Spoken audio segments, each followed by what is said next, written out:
ইন্দ্রনগর হত্যাকাণ্ডের আজ অভিযুক্তদের আদালতে তোলা হয়েছে। গতকালই শরীফুলের দেহ উদ্ধার হয়েছিল গন্ডাছড়া একটি ডিপ ফ্রিজ থেকে এবং এই পুরো ঘটনায় গতকালই 6 জনকে গ্রেফতার করা হয়েছিল। আজ তাদের প্রত্যেককেই আদালতে তোলা হয়েছে। আদালত চত্বরে দোষীদের শাস্তির দাবিতে বিক্ষোভ জানায় শরীফুলের পরিবার পরিজন এবং এলাকাবাসীরা। আগরতলা আদালত চত্বরে ছিল তীব্র উত্তেজনা। গতকাল গন্ডাছড়া থেকেই একটি ডিপ ফ্রিজে পানের দোকান থেকে শরীফুলের দেহ উদ্ধার হয়েছিল। একটি কালো প্যাকেটে মোড়া দেহ, ট্রলি ব্যাগের মধ্যে দেহটি উদ্ধার হয়েছিল। তবে অবশেষে 6 জনকে গতকাল গ্রেফতার করা হয়েছে। আজ প্রত্যেক দোষীকেই কিন্তু আদালতে তোলা হয়েছে, অভিযুক্তদের আদালতে তোলা হয়েছে। আর সেই বিষয়ে কি বলছেন শরীফুলের এলাকাবাসীরা শোনাচ্ছি।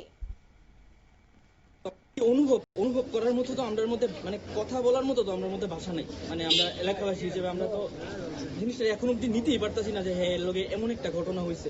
এই যে কথা কইতেছে আমার শরীর দিয়ে গরম হয়ে যেতেছে।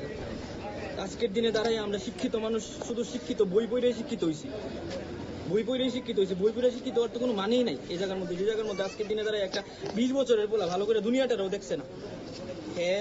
হ্যাঁ পরিবারের শুধুমাত্র ইনকাম অফ সোর্স আসলো, হ্যাঁ বাড়ির মধ্যে মা অসুস্থ, হ্যাঁ বাবা অসুস্থ, হ্যাঁ ছোট ভাই একটা হেরও একটা চোখের মধ্যে ডিজিজ। তো এই জায়গার মধ্যে হ্যাঁ নিজে মাত্র সংসারটারে ধরছিল। আজকের দিনে দাঁড়ায় হ্যাঁ সংসারের দায়িত্বটা কে নিব? আজকের দিনে দাঁড়ায় আমরা শিক্ষিত মানুষকে লিগে ঘুমায় শিক্ষিত সমাজের মধ্যে এই ডাক্তার তারপরে এর বাবা বলে হেডমাস্টার, ডাক্তার হেডমাস্টাররা যদি একটা মানুষকে নৃশংসভাবে হত্যা করে আলা, তাহলে আজকের দিনে আমরা কারে সেফ মনে করি? আমিও তো একজন স্টুডেন্ট, আমিও একটা পড়াশোনার লগে রিলেটেড আছি না। আজকের দিনে আমারও যদি কেউ ফোন করে যে বন্ধু বাইরে মুখ, তাহলে তো আমি আমার নিজের বন্ধুরে বিশ্বাস করতে পারতাম না। ঠিক আছে না? তো আমাদের দাবি ইদুরই যে আমরা ত্রিপুরার কনস্টিটিউশনকেও ইন্ডিয়ার কনস্টিটিউশনকেও যে কঠোর থেকে কঠোরতম সাজা আছে ওইটা যাতে তারা লেগে অ্যাপ্লিকেবল হয়, নাইলে ওইটা আমরা নিতে পারতাম না আর কি। আমরা এলাকাবাসী হিসেবে বা আমার ছোট ভাই হিসেবে আমরা এটা নিতে পারতাম না। কি আহ্বান দেবো সরকারের কাছে? হ্যাঁ, সরকারের কাছে তো আবেদন, প্রথমত যে আবেদনটা থাকবে যে সবার আগে ওর ফ্যামিলিটার দিকে তাকানোর জন্য।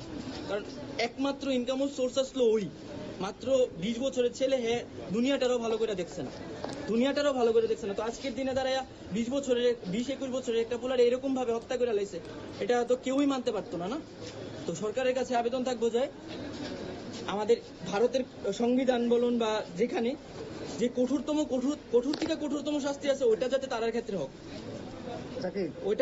ক্ষেত্রে হোক, প্লাস ওর ফ্যামিলিটার দিকে যাতে ওর।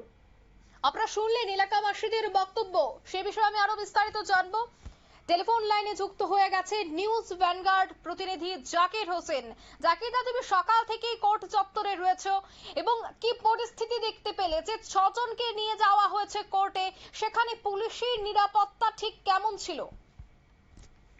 দেখো অঙ্কিতা, গতকালেই 6 জনকে গ্রেপ্তার করা হয়েছিল যে ইন্দ্রনগরের যুবক শরীফুল ইসলামের খুনের দায়ে 6 জনকে গ্রেপ্তার করেছিল এনসিসি থানার পুলিশ।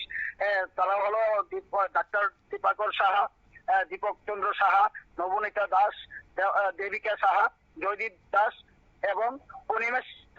এই 6 জনকে এনসিসি থানার পুলিশ তাদেরকে আটক করেছিল এবং তাদেরকে স্বীকারোক্তির ভিত্তিতে কিন্তু শরীফুল ইসলামের মৃতদেহ গন্ডাছড়া এলাকার একটি দোকান থেকে ফ্রিজবন্দি থেকে তাকে উদ্ধার করা হয়। তার মৃতদেহ আনার পরেই কিন্তু এলাকার মধ্যে একটা প্রতিবাদমূলক একটা পরিস্থিতি তৈরি হয় এবং আজকে সেই 6 জন আসামিকে আদালতে তোলা হলে ইন্দ্রনগরের এলাকাবাসীরা কিন্তু আদালতে এসে হাজির হয় এবং আদালত চত্বরে দাঁড়িয়ে তারা কিন্তু এই 6 জন অপরাধীর কঠোর শাস্তি দাবি জানায় এবং প্রশাসনের কাছে এটাও দাবি জানায় যে শরীফুল একমাত্র ইনকাম সোর্স ছিলেন ওই পরিবারটাকে যাতে সরকারিভাবে তাদের পাশে দাঁড়ায়। মৃত যে যুবক রয়েছে তার পরিবারের পাশে যেন সরকার দাঁড়ায় এবং কঠোর যেন শাস্তি হয়। যে আসামিরা আটক হয়েছে তার খুনের দায়ে তাদের যেন কঠোর থেকে কঠোর শাস্তি প্রদান করা হয়, নয়তোবা এই আইনের প্রতি তাদের আস্থা হারিয়ে ফেলবে, এমনটাই জানাই স্থানীয়রা। একদমই, আমরা এখানে স্থানীয়দের দেখতে পাচ্ছি। পরিবারের পক্ষ থেকে কি কেউ উপস্থিত ছিল কোর্টে? আমরা উভয় পক্ষের পরিবারের কাউকে পাইনি বা তাদের সঙ্গে কথা বলার সুযোগ হচ্ছে না। নিশ্চয়ই পরবর্তী সময়ে তোমাকে আপডেট দেবো। কিন্তু স্থানীয় যারা এলাকাবাসীরা এসছে প্রতিবাদ জানাতে, তারা তাদের বক্তব্য আমি তো পাঠিয়েছি, তো নিশ্চয়ই তুমি শুনতে পেয়েছো যে তারা সেটাই দাবি করছে যে যুবকরা, যে একটা শিক্ষিত মানুষ যেই মেয়েটা সঙ্গে প্রেম করতো, শুধু একটা প্রেম করার অপরাধে কিন্তু আজকে তার জীবন দিতে হলো।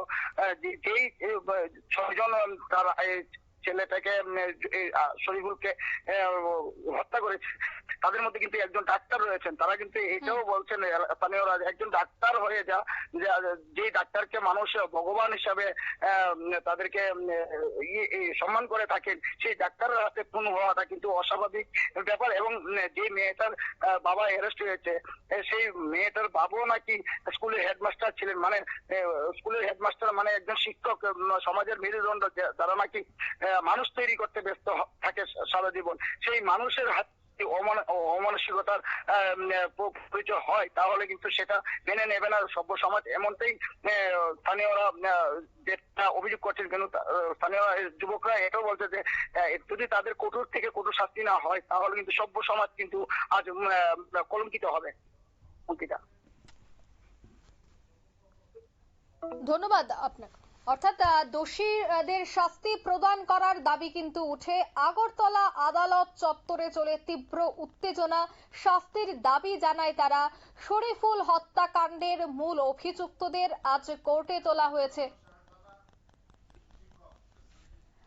অন্যদিকে যে দিবাকর সাহা মূল অভিযুক্ত, সেই দিবাকর সাহার বাবা হচ্ছেন একজন শিক্ষক। আর এই পুরো ঘটনায় দিবাকর সাহা এবং তার বাবা দুজনেই যুক্ত ছিল। দুজনকেই কিন্তু আজ কোর্টে তোলা হয়েছে। এবং যে দিবাকর সাহা, যার নাম বারবার উঠে আসছে, সে বাংলাদেশ থেকে নাকি এমবিবিএস পড়ে তারপর ভারতে আসে, অর্থাৎ ত্রিপুরায় আসে, কারণ তার সমস্তটা ত্রিপুরাতেই রয়েছে পরিবার। তাই বাংলাদেশ থেকে এমবিবিএস পড়ে সে ত্রিপুরায় আসে এবং একটি গিফট দেবে বলে কিন্তু শরীফুলকে বাড়িতে সে ডেকে নেয়, জয়দীপের বাড়িতে ডেকে নেয় দিবাকর। আর সেখানে নিয়েই গলা টিপে তাকে মেরে ফেলে, কারণ ত্রিকোণ প্রেম। দিবাকর যে মেয়েটিকে ভালোবাসতো, সেই মেয়ের সাথে প্রেমে জনিত সম্পর্ক ছিল এই শরীফুলের, আর যার জন্যই তাকে প্রাণে মেরে ফেলা হয়েছে। এবং আশ্চর্যজনক বিষয় যে তাকে মারার যে প্রি প্ল্যান, অর্থাৎ পূর্ব পরিকল্পিত যে তাদের প্ল্যানিং ছিল, তার জন্য সে কিন্তু দুদিন আগে একটি কালো কালারের বড় একটি ট্রলি কিনে আনে।